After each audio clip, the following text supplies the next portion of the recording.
অবৈধ চোলাই মদের দোকান ভাঙচুর, রাস্তা অবরোধ করে আগুন জ্বালিয়ে বিক্ষোভের ঘটনাটি ঘটেছে উত্তর দিনাজপুর জেলার চোপড়ার মাঝিয়ালি এলাকায়।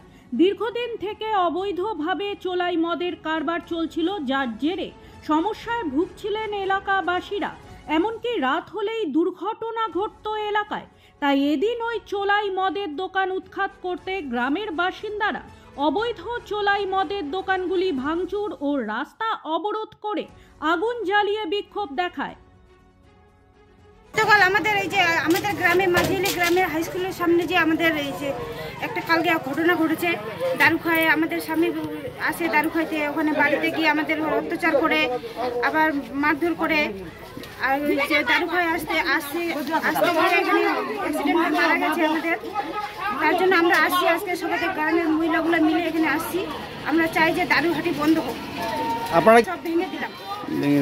আমাদের চাই, আমাদের শান্তি চাই, আমরা শান্তি চাই, আমাদের শান্তি লাগে। কি বললো পুলিশ? ওরা কথা দিল যে ওরা নিবে। একটা স্কুল সামনে আছে, স্কুলে ছাত্ররা আছে, ছাত্রগুলাও আছে, ওরা যদি খায় না ওইটা আমাদের বন্ধ করতেই হবে। আপনার নাম? কোন জায়গা এটা? সম্পূর্ণ মহিলা মিলে সব একজোট হয়ে গেছি, গিয়ে সবাই ভাঙচুর করেছে। ওদের বলা হয়েছে, এর আগেও একবার বলেছে, ওরা মানেনি কথাটা। ওটার জন্য এবার সবাই দারু ওদের বাড়িতে গিয়ে সব ভাঙচুর করছে। এখানে 2-3 জন লোক মারা যাচ্ছে এরকম দারু খেয়ে। ওখান থেকে দারু খেয়ে এদিকে পার হচ্ছে, গাড়িতে এসে মেরে দিচ্ছে। আচ্ছা, দারু খেয়ে রোডে বসে থাকে না? হ্যাঁ, এই যে কালকে হয়েছে। কালকে কি হয়েছে? কালকে আমাদের ছোট ছোট 2টো বাচ্চা, হ্যাঁ, দারু খেয়ে মানে এদিকে এসছে, অন্য গাড়ি এসে মেরে দিচ্ছে। ওর বাবাটা তো ওদের কোনো কন্ট্রোল থাকে না ঠিক করে, এদিকে হচ্ছে, অন্য গাড়ি এসে মেরে দিচ্ছে, কিছু বুঝতে পারেনি। আপনাদের কি দাবি এখন? আমাদের দাবি এখন যে দারু ভাটি বন্ধ করা হোক। এরপর দেখা গেল যদি এর কিছুদিন পর যদি আবার গড়ে ওঠে তাহলে আপনারা না, তাহলে আমরা ওদের ঘর বাড়ি সম্পূর্ণ জ্বলাই দিব।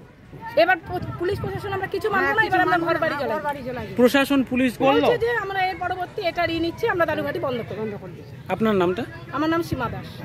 এই রাস্তাতে এখন চোপড়ায় যাচ্ছিলাম, রাস্তার মধ্যে এখানে দেখি অনেক লোকজন, প্রচুর মহিলা এসে দাঁড়ালাম। তারপরে দেখছি এরা মানে প্রত্যেকটা বাড়িতে ঢুকছে এবং দারুর ভাটি, যেখানে হচ্ছে আপনি চুল্লু দেশি মদ বানাচ্ছিল, সেইগুলা গুড় ছিল কিছু, আর কিছু দারু ছিল যেটাকে চুল্লু বলে। তা সেইগুলা সব এই মহিলারা গিয়েছিলো, ওগুলো ফেলে দিল। এটা একটু উত্তেজিত হয়েছিল মহিলারা, কারণ এখানে দারু খেয়ে পর এখানে 2টা অ্যাক্সিডেন্ট হয়ে মারা গেল। বিশেষ করে এরিয়ায় একটা ক্ষোভ আছে যে এখানে গতকালকেও একজন মারা গেছে। এরিয়ায় ক্ষোভ আছে যে এখানে দারু বানায় এবং এই দারু খেতে এসে মানুষ মানে এইভাবে মারা যাচ্ছে বারবার। যার সামনে হাই স্কুল আছে, ঠিক হাই স্কুল আমাদের সামনে 100 মিটার পরে হাই স্কুল, তার অপোজিটে এইভাবে দারু বানানো হচ্ছে। যাই হোক, এইগুলো আজকে দেখা গেলো যে দারু এবং প্রচুর দারু এবং গুড় যেটা দিয়ে বানায় সেগুলো প্রচুর পাওয়া গেছিলো এখানে। সেখানে মহিলারা ওগুলো ফেলে দিল।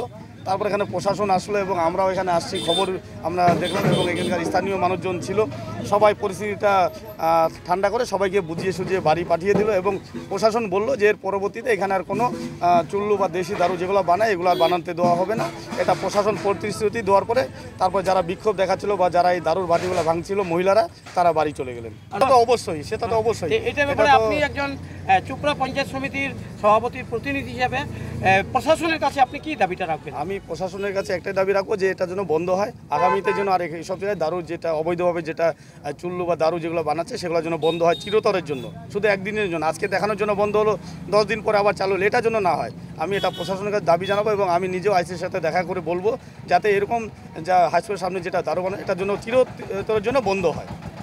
মানে সেটা তো স্বাভাবিক। তা প্রশাসন কথা দিয়েছে এরকম আর করবে না এবং এখানে যারা বানাচ্ছিল তাদের সাথে আমার কথা হয়েছে, তাদেরকেও বললাম, ওনারাও বললো যে আর আমরা বানাবো না। আমার সঙ্গে ওদের সাথে কথা হয়েছে, ওদেরকেও বললাম যে আজকে যে পরিস্থিতি হয়েছে এটা পরিস্থিতিটা খারাপ পর্যায়ে পৌঁছে গেছে, এটা আপনারা যে এখানে বানাচ্ছেন অবৈধভাবে এটার জন্য। তো ওনারাও বললো যে যেটা ভুল হওয়ার হয়েছে আর আগামীতে আমরা এইভাবে আর দারু বানাবো না। ওনারাও কথা দিলেন এবং প্রশাসনও বললেন যে উপযুক্ত ব্যবস্থা নেবেন এবং পরবর্তীতে এখানে দারু বানাতে দেওয়া হবে না।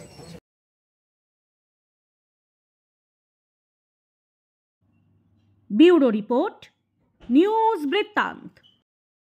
সব মাই চায় মেয়েকে রাজরানীর মতন সাজাতে, সাজিয়ে তুলতে চায় সোনার গয়নায়। ওরিয়েন্ট জুয়েলার্স, সোনা যা সর্বক্ষণের।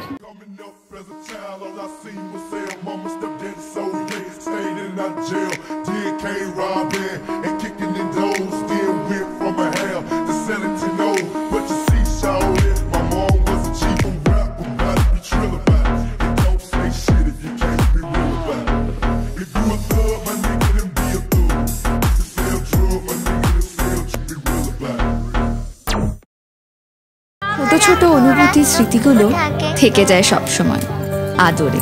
কুকু কুকু কিরে হলো? আসছি। লকডাউন সময় তো হয়ে এলো। কিছু স্মৃতির ভাজেই তোলা থাকে শুভারম্ভে প্রাপ্তি।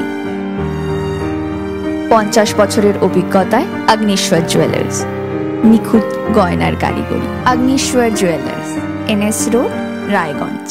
Wait, so this was your wedding look? Oh my God, Tammy, you look pretty.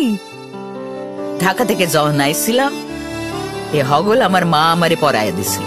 It's so authentic, Tammy. I will go for this look.